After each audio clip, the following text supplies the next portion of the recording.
2014లో కూడా ఎన్నికల మేనిఫెస్టో అని చెప్పాడు. దత్తపుత్రుడిని తెచ్చుకున్నాడు, ఢిల్లీ నుంచి మోడీ గారిని తెచ్చుకున్నాడు. ఈ పాంఫ్లెట్ లో చంద్రబాబు నాయుడు గారు సంతకం పెట్టాడు. ముఖ్యమైన హామీలు అని చెప్పి దీంట్లో రాశాడు.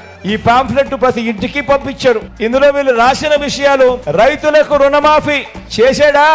డ్వాక్రా పొదుపు సంఘాల రుణాలన్నీ పూర్తిగా రద్దు చేస్తామన్నాడు. ఒక్క రూపాయి అయినా మాఫీ చేశాడా అని అడుగుతా ఉన్నా. ఇంకొకటి, ఆడబిడ్డ పుట్టిన వెంటనే మహాలక్ష్మి పథకం కింద 25,000 రూపాయలు బ్యాంకులో డిపాజిట్ చేస్తామన్నాడు.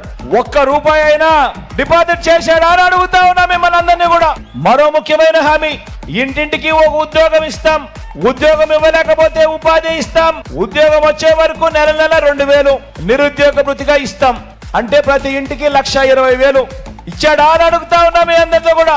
అర్హులైన వాళ్ళందరికీ 3 సెంట్ల స్థలం, కట్టుకునేందుకు పక్కా ఇల్లు. 1 సెంటు స్థలమైనా కానీ చంద్రబాబు నాయుడు గారు ఇచ్చాడా అని అడుగుతా ఉన్నా మీ అందరితో. 10,000 కోట్లతో బీసీ సప్లాన్, చేనేత, పవర్ లూమ్స్ రుణాల మాఫీ అన్నాడు. మహిళల రక్షణకు ఉమెన్ ప్రొటెక్షన్ ఫోర్స్ ఏర్పాటు చేస్తామన్నారు. రాష్ట్రాన్ని సింగపూర్ మించి అభివృద్ధి చేస్తామన్నారు.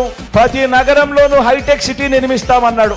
మీ జిల్లాలో ఏమన్నా హైటెక్ సిటీ ఎక్కడైనా కనిపించిందా అని అడుగుతా ఉన్నా. ఇంటింటికి పంపించిన ఈ పాంఫ్లెట్ లో కనీసం ఇందులో ఒక్కటంటే ఒక్కటైనా చేశాడా అని అడుగుతా ఉన్నా. చేశాడా? చేశాడా? చెప్పండి, చేశాడా? ఇలా ఇలా ఇలా ఇలా ఇలా ఇలా ఇలా ఇలా ఇలా ఇలా ఇలా ఇలా ఇలా ఇలా ఇలా